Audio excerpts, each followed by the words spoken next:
So today we're going to do an activity in Fusion where we are going to create a vase using a new tool that we haven't used called the Loft tool. So if we look at this description, it says that it creates a transitional shape between two or more sketch profiles or planar faces. And if you look at that little image, it's showing you a rectangle and then a circle as the two sketch profiles. And then the Loft tool basically joins those two shapes in 3D. So we're going to walk through an example. I'm going to create a vase, and you guys will do something similar on your own and be creative. So let's get started. The first step is that we need to create a sketch, as always, to start. And then we're going to choose the bottom plane. And I'm going to go ahead and create a shape. Let's start with actually a circle. I'm going to start it at the origin, and I'm going to make it about, let's say, if I'm thinking about a vase, let's say about 4 inches. Okay, and then I'm going to actually hit finish sketch because our next step is we have to use this new tool called construct and an offset plane. Okay, and we're going to do an offset plane off the bottom one because we want it to be parallel to the one that we just did. And then we're going to pull this plane up, let's say about 2 inches, and hit OK, or you can hit enter. And if you notice what that did, if I move our view cube around, is that created a plane that's sitting above that bottom plane that we created. Okay, and now I'm going to create a sketch on top of that plane. Okay, and again, if I move my view cube so you can kind of see what happened is it created again that sketch that's 2 inches above that circle, which was our first sketch. Okay, now I'm going to view that sketch straight on, and I'm going to create a new shape. So let's actually create a polygon, and I would like to make an 8-sided. So we're going to hit, let's see, yep, we're going to do a circumscribed polygon. I'm going to click in the center to start it, but I'm going to again go over to this little window, and I'm going to change the number of sides to 8. And then I'm going to make the hexagon a little bit bigger so that circle that's on the inside, I would like to make it the same size as the circle that we initially did, which had a diameter of 4. So I'm going to click to make it stay. I'm just going to dimension it. So click on dimension tool, click on that circle that's on the inside, click to make it stay, create driven. And I'm also just going to double check, click on the center, click on the edge, get that distance below, and I also want that to be 2.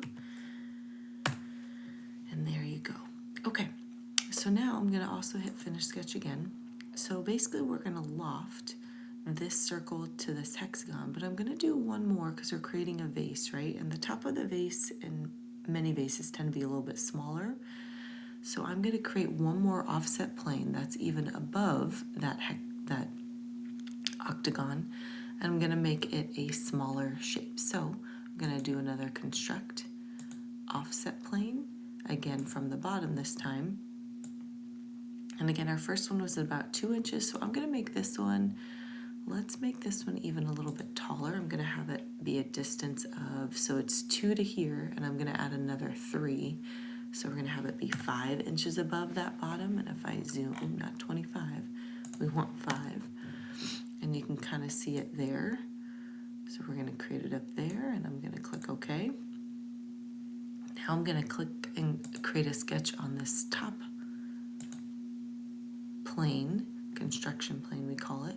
And now I'm going to create a smaller, I'm actually going to create just another circle again that starts at the origin, just so that everything lines up in the center. And I'm going to create that to be, yeah, let's say about 1.5 inches in diameter. Okay, and hit enter. There's our circle. Go ahead and move that so you can kind of see what's going on. And now I'm going to go ahead and create finish sketch.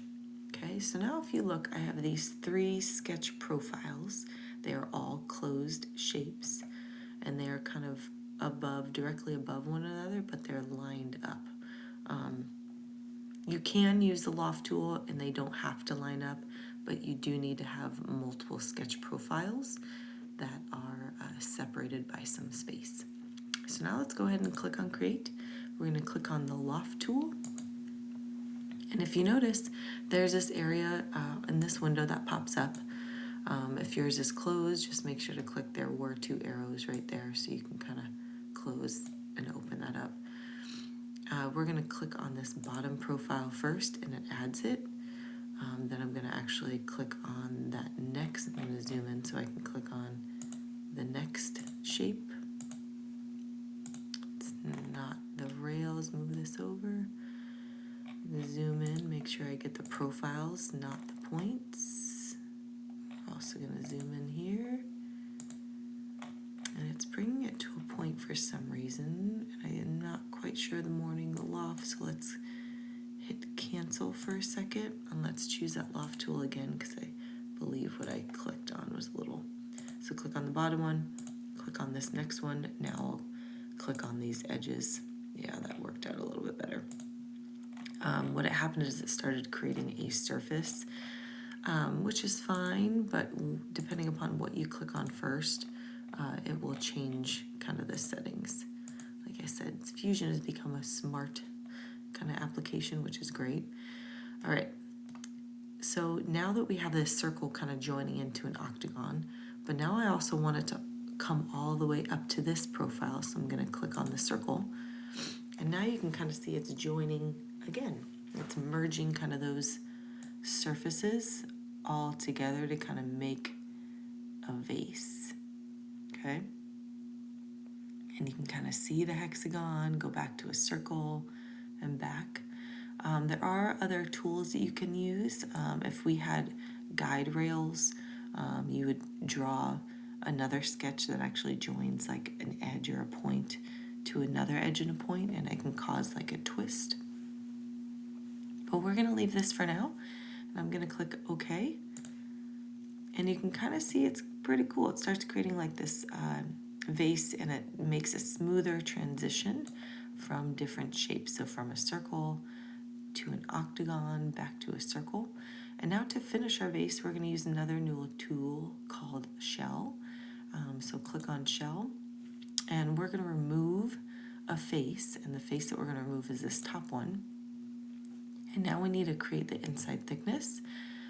So we're going to create it. I'm going to move that just to kind of see, not too, we're going to leave it as 1/10 of an inch.